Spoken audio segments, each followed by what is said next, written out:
Hello guys, welcome back to Mr. English Talks. I'm truly glad you're here today because what we're about to explore is one of those subtle but life-changing shifts in how you show up in the world. It's not about grammar, vocabulary, or even confidence in the usual sense. It's about a quiet decision you can make in every conversation that instantly elevates how people perceive you, how deeply you connect, and how much peace you protect within yourself. And that decision is this: never lead with what you do for a living. Now, before you think this is about being mysterious or arrogant, let me be clear, this isn't about hiding your job. It's about refusing to let your career define your entire identity in the first 30 seconds of meeting someone. Because the moment you say, "I'm a janitor, I work in sales," or "I'm unemployed," you hand over the power to be judged, categorized, or even dismissed based on a single label, one that often says very little about who you really are. And in a world obsessed with titles, salaries, and LinkedIn bios, choosing not to lead with your job is one of the most liberating acts of self-respect you can practice. Let me tell you a story. A few years ago, I met a man named David at a conference. He was soft-spoken, dressed simply, and didn't wear a name tag. When someone asked, "So, what do you do?" he didn't say, "I'm the CEO of a tech company." Instead, he smiled and said, "I spend my days trying to build tools that help teachers spend less time on paperwork and more time with their students." It's challenging, but deeply meaningful. What about you? What are you passionate about right now? The conversation that followed wasn't about hierarchy or industry, it was about purpose, frustration, hope, and shared humanity. Later, I learned David was a CEO, but he never led with that. Why? Because he understood something most people miss. Your job is something you do, not who you are. And when you blur that line, you invite others to reduce your entire existence to a function now. Why does this matter, especially for English learners, young professionals, or anyone navigating social or professional spaces where you might feel less than? Because the question, "What do you do?" is rarely neutral. It often carries invisible weight assumptions about your intelligence, your worth, your success, or your potential. If you say you're a waitress, some might assume you're unambitious.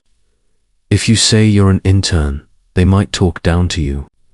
If you say you're between jobs, you might feel shame even though unemployment is a reality for millions. But here's the truth. Your value as a human being is infinite and completely separate from your current role.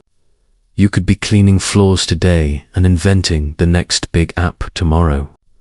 Your job is a chapter, not the whole book. So what do you say instead? You don't have to be evasive or rude. You simply redirect with warmth and curiosity. Instead of stating your title, describe the impact or purpose behind your work.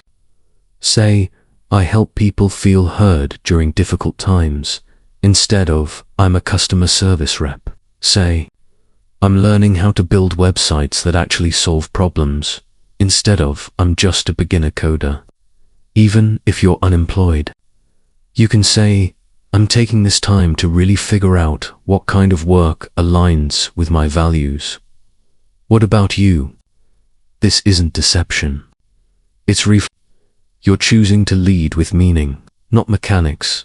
And if you're not working at all, maybe you're a student, a caregiver, or recovering from burnout, you have even more freedom. Say, "I'm spending this season focusing on my health and learning new things right now. I'm diving into English and photography," or "I take care of my younger siblings while my parents work. It's demanding, but it's taught me so much about patience." You're not apologizing for your situation, you're owning your story with dignity. And people respond to dignity far more than they respond to job titles. But this goes even deeper than social strategy. It's about protecting yourself. When you internalize the idea that your value equals your job, you tie your peace to external validation. A bad performance review doesn't just feel like feedback, it feels like failure. A job loss doesn't just feel like a transition, it feels like identity collapse. But when you know, deep down, that you are more than your resume, setbacks become temporary, not defining. You can lose a job without losing yourself. You can change careers without starting from zero. You are always whole. Now, let's talk about the hidden power of this approach in conversations. When you don't lead with your job, you invite the other person to see you as a full human, someone with dreams, fears, humor, and depth. And you do the same for them. Instead of two people exchanging titles like trading cards, you create space for real dialogue. Ask them, what's something you're excited about lately? Or what's been on your mind this week? You'll be amazed how quickly conversations move past surface-level small talk and into something that actually matters. And in a world where loneliness is epidemic, this kind of connection is priceless. Also, consider this. The most interesting people rarely lead with their job.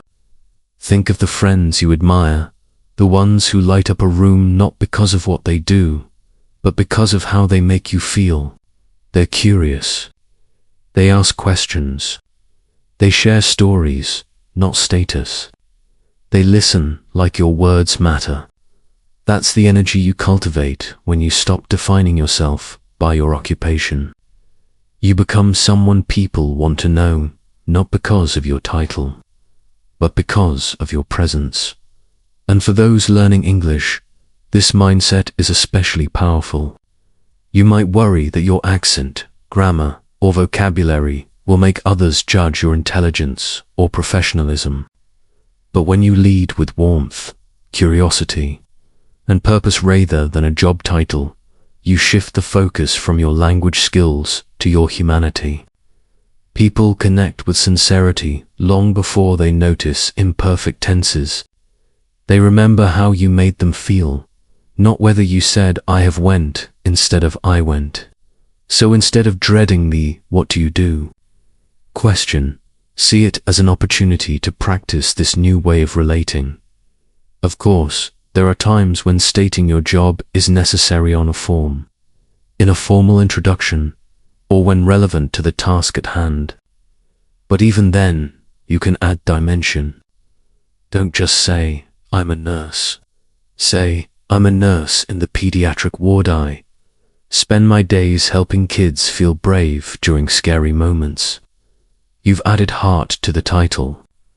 You've invited empathy, not just information. Moreover, this practice helps you redefine success on your own terms.